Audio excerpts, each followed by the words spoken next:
Hello, I'm Advas Saldinger, and I'm a senior reporter at Devex, and I'm here on the sidelines of the UN General Assembly in New York, and we're recording a special edition for our Devex podcast today with Ilan Goldfajn, who is the president of the Inter-American Development Bank. Ilan, it's great to be with you today. No, it's a pleasure to be with you, with Devex, and doing this podcast, especially here at the sidelines of the UN Assembly. So I want to start by talking a little bit about a meeting that took place on Sunday between the heads of the MDBs and the UN. And I want you to sort of bring us inside that meeting. What are you talking about? How are you talking about how these, massive organizations can better cooperate and work better together so you're not duplicating efforts, so that you're more aligned? No, the tasks ahead are very large. And I think we got to the realization that we need much more. We need to be more ambitious, and we need more of resources and more impact. So we need now to collaborate. It's not enough to do business as usual. So the first step is MDBs. How can we work together? How we can collaborate with each other bilaterally, work we can do with the World Bank. But we do have a heads of MDB group. So the MDBs, we are 11 MDBs, we sit down and we decide to have a very concrete deliverable. We call it a viewpoint note, where we have very concrete deliverables. And that was together. agreed back in April, right? Yes. Around the exactly. meetings. And we continue to deliver, to work. So let's dig into that a little bit, because I want to understand sort of what progress has been made since then, right? So some of the things in that viewpoint note are, around a common approach on climate measurement, around private sector mobilization, but also around sort of engagement with credit rating agencies, how you can sort of continue to work on the capital adequacy frameworks and really do more with the money you have. So can you give me a sense of, are there concrete things that have been achieved since then? Quite a bit, and we're progressing. But on Sunday was a meeting not only on MDBs, was the MDBs with the UN. And so we're taking this coordination one step further. We have used the MDBs to talk with the G20 for the roadmap. Now we're using the MDBs to have a conversation with the UN, both with the Secretary General, with the Deputy Secretary General, but also with the UN agencies, to work together on the field, and also to be able to have the goals and look at the goals and say how we can get them together. So one thing is the more practical issue with the UN agencies in the countries we work, and the other thing is the strategy together. Where do we want to go to reach the SDGs? Now on your question of how much we have actually delivered since April, quite a bit. So first, we wanted to have a report on how much we actually saving, or if you want, stretching our balance sheets, which is basically how much we're able to have a lending room additional to what we have. And we have, each one has done its calculation. Some of it depends on more capital or not, but at the minimum, just by reforming and have this CAF reform, which is the capital adequacy reform, we are now close to $400 billion more of lending capacity over the next 10 years. Part of it is part of the reforms, which is around 358, and the rest is with exchange arrangements where we swap portfolios, 400 billion. That's number one. Number two, we want to have more climate finance in particular. So on Friday, we published, this Friday, we published a climate report together.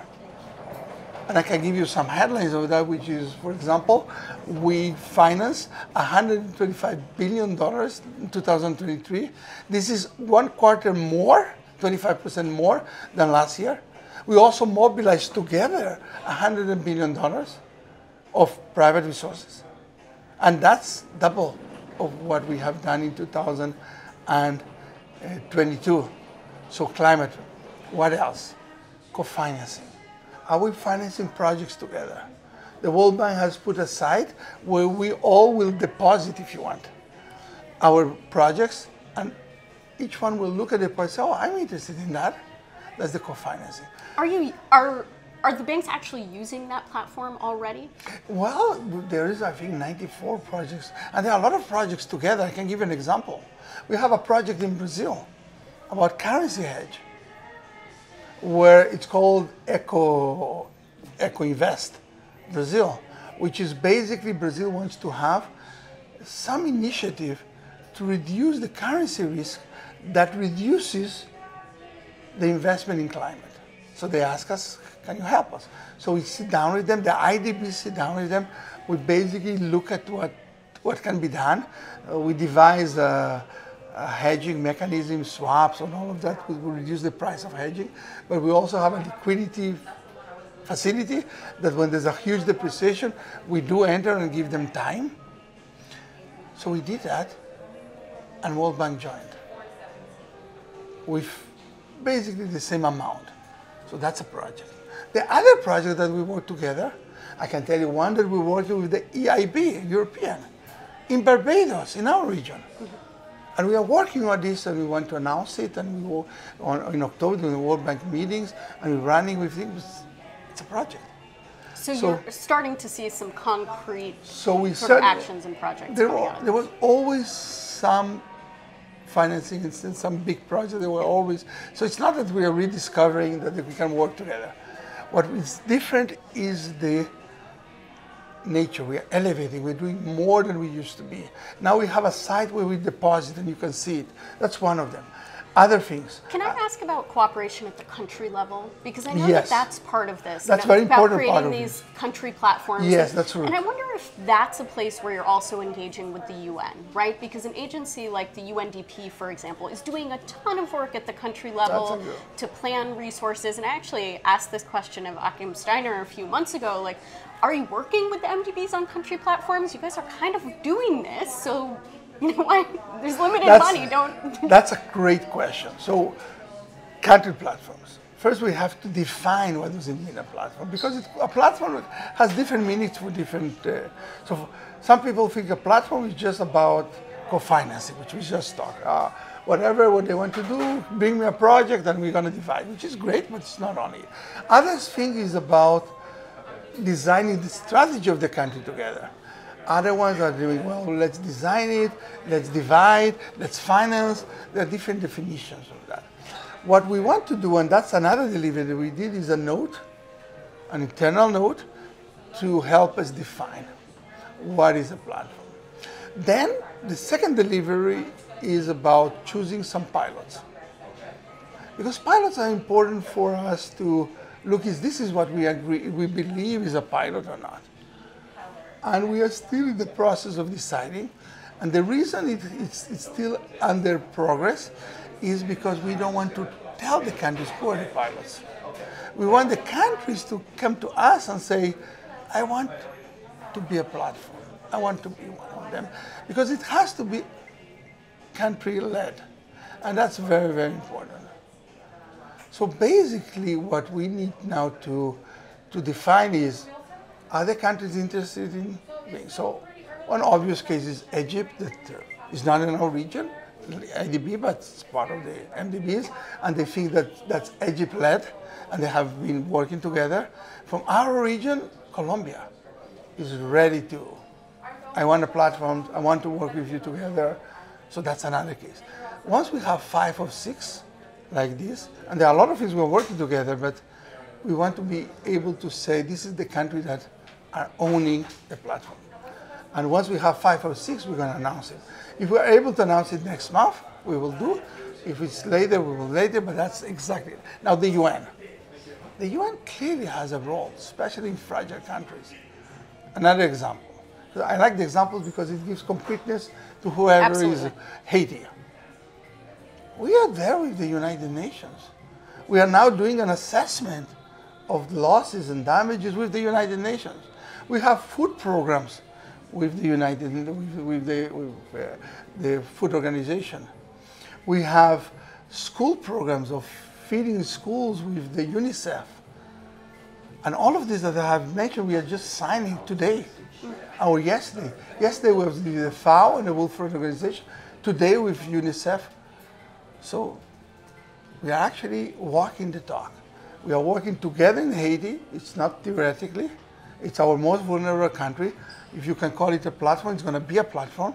That's what we want to do, at least in the concept I understand, which is very related to the concept that the paper is coming, and with the UN agencies. So that's exactly your question. It's perfect. It's another deliverable, very clear deliverable that we are giving. And can I give you another deliverable? Sure. Because you asked the question, yeah. There are so many deliverables I want to do.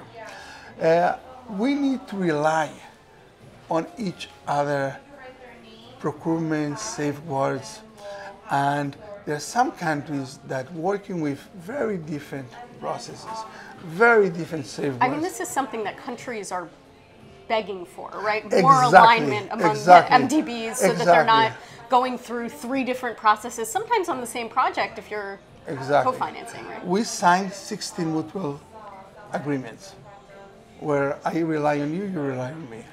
We are not forcing the MDBs to rely on everybody. This seems to be too ambitious to say, you rely on whoever, but we are now doing bilateral. Okay, it looks to me that those safeguards with the Asian Development Bank looks similar, let's have an agreement. I have an agreement with the World Bank. I have an agreement. So 16 already there. And part of the deliverables is to continue this harmonization. Yeah, I mean, I think that's something that will be really important at the country level, right? I think. And the smaller the country, the more important it is, because you need. I mean, I can send my team, and I can send 20 people, and the World Bank can send 100 people, but the small country has the same 2 people to deal with all of us. Right.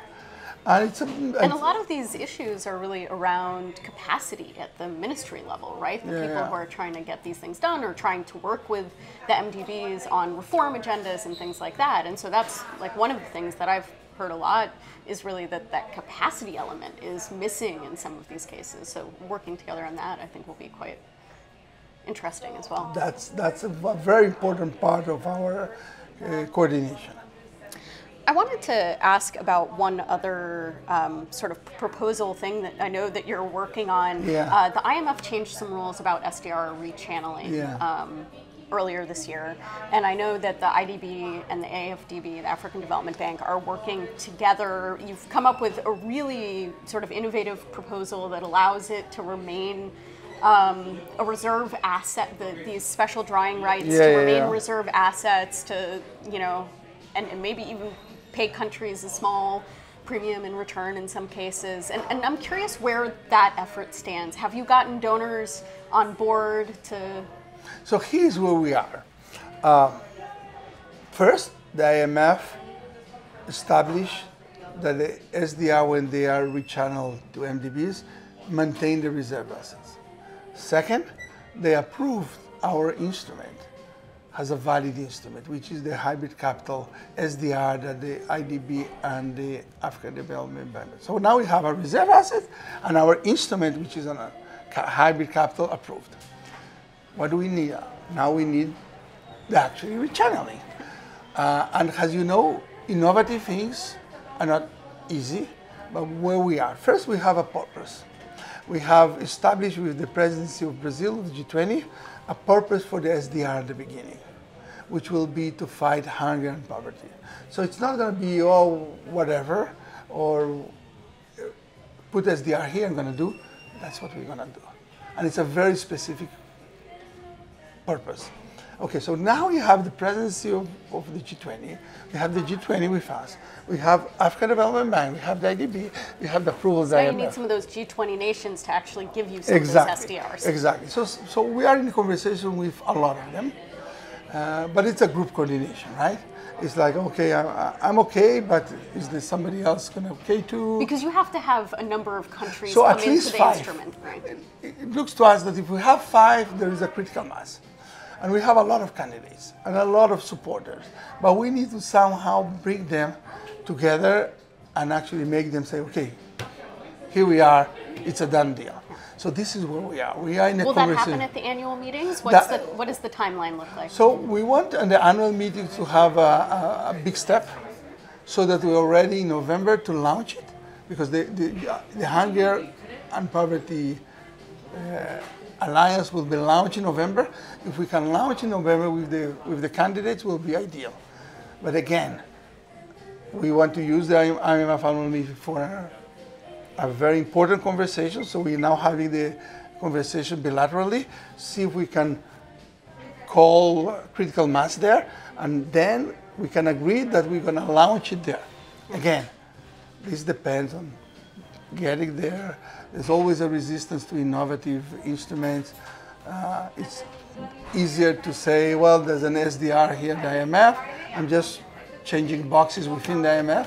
That will be the first time that you actually take the SDRs out of the IMF. So that makes some of the central banks a little bit more nervous. I think we have the backing of the political backing, and I think we have the backing of the ministers of finance in general, but I think central banks are more worried. And I can understand them. I was a central banker, and maybe I will have. So maybe you're a good advocate then to convince them that. Exactly. So I think I'm a good advocate for that, but I could be seen like, oh my God, Ilan has just changed completely. What is he doing? But it is. I think we need to think out of the box, because we need more resources. We need to generate the capacity to deliver on things that seems to be not on track. So we need to do something, and that's it. Can I ask you a question about these additional resources? So obviously we have the existing capital adequacy, framework, the reforms that have happened, I think you said $400 billion over the next 10 years that we know is going to come. But there probably needs to be more than that. A lot of people say that isn't enough. And I mean, one way to do that is to sort of change the mechanisms and the ratios you use to determine how much you have to keep in reserve, right? And part of that depends on credit rating agencies, right? Because the concern is always that if you're too aggressive, you don't keep enough in reserves, that you will lose your credit rating, making it more expensive for you to borrow, which is sort of underpins the system, right? That's my understanding of the argument that comes from MDBs. I know that part of what you're doing is engaging with the credit rating agencies, and you did this exercise on callable capital that I think was meant partly to reassure them that that was like a valid resource. So where do things stand on that front? What does your engagement with the credit rating agencies look like? Do you think there will be more flexibility? Can you take a little bit more risk? Can you find more ways to sort of push the MDBs to mobilize more capital? Definitely, and you touch on two deliverables also. One is the callable capital and the reports that we have done, and show that there is callable capital, they exist, they are for real, and not only one MDB, but all of them actually deliver that. What are we going to do with this information? We can show them to the rating agencies, and they have seen it, and they are independent, and they can make the decisions based on information, and we're giving them the information. We also want to give them the information about our preferred credit status. We want to give them the information about our loans.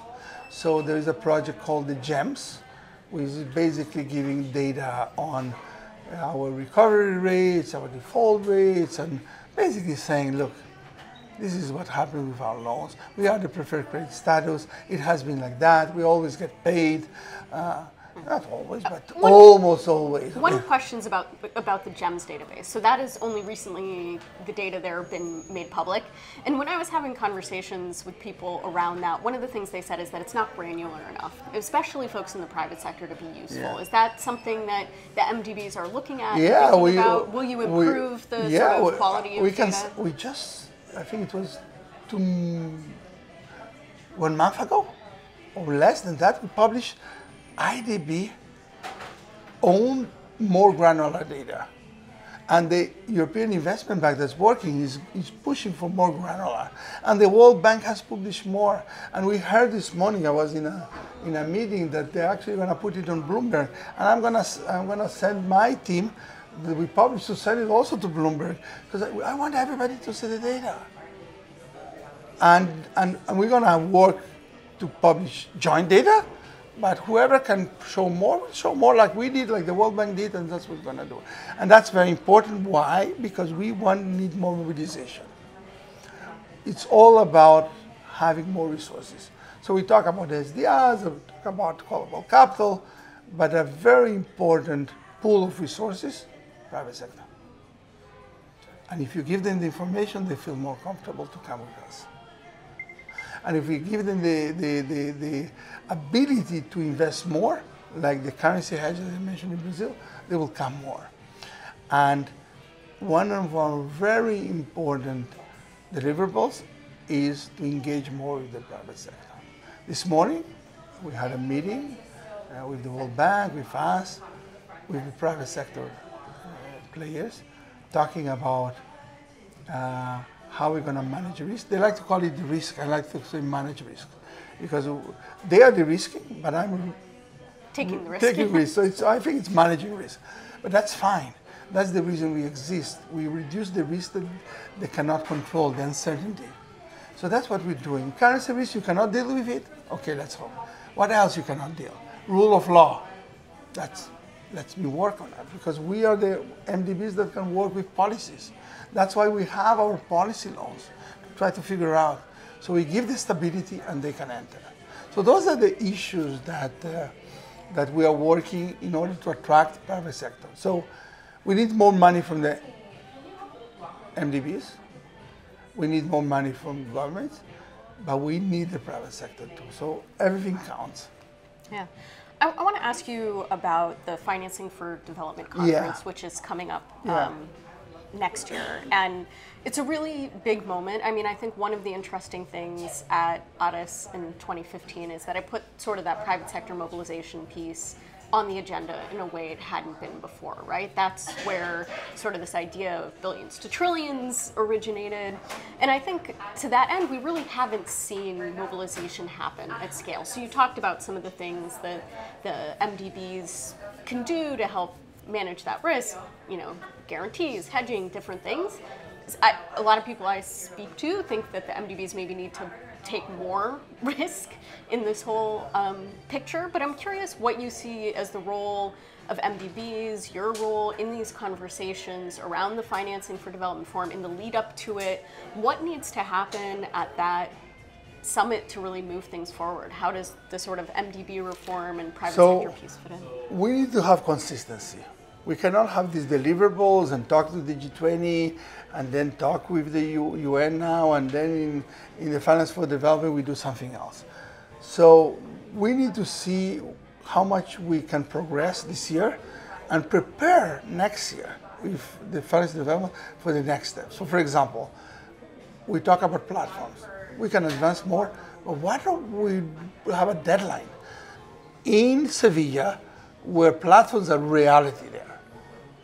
So we can use the preparers now, we can use the pilots now, but let's do Sevilla to really talk. This is what I understand pilot. That's what we're doing. UN is part of the platforms. This is the place to do it. And platform is a subject that unites us. It's not about other stuff. So that type of things we're doing. In addition, we have a joint goal with the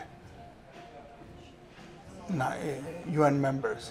We need to reach the SDGs. Let's work together. What we have achieved, how are we going to get there? Are you going to help us with private sector? Yes, no. Are you going to help us with governments? Yes, no. How are we going to do it? But it has to be our own, in the same way that we want countries to own the platforms. It is important that MDBs own their own reforms. So when we go to the G20 and they have this roadmap, it's important that we own it. So we tell them, this is what we believe. Let's see what you want. Let's agree, and we own it. Same thing here with the UN members. Let's talk to them, tell them what we believe is the most useful priorities. They talk to us, we agree on that, and go together. I want to ask about one piece of the Financing for Development agenda, because one of the things that doesn't get talked about that much is domestic resource mobilization. It's something that was a key piece of that ARES agreement, but it's maybe less sexy. People don't like to talk about taxes. The private sector is much more exciting. But there is a role that MDBs can play in terms of helping countries build systems that, well, one, bring in private investment to increase the tax base, but also build systems of tax collection that are going to more effectively mobilize those domestic resources. How are you thinking about that piece of it? Do you think that will be a key piece on the agenda in Sevilla as well? Well, I think that the role of the MDBs in framing policies, including tax policy, is essential. I don't think the private sector can engage with countries on tax policies, regulations, as easily as the MDBs. That's our role. So I mentioned engaging with the governments and regulation and stability and rule of law, but tax, we are all the time talking about tax reform in the countries. We're talking about not only tax reform, but the other side, which is the spending. We're talking about the two sides, and and the IMF talks about consolidation of fiscal, and we're talking about efficiency. So, yes, that needs to be an important conversation. I'm not sure if exactly in Sevilla we're going to talk about that, but I take it has a very important role of the MDBs. Great. Well, I think we are out of time, but as always, it is a real pleasure to speak with you. Thank you very much. Thank you.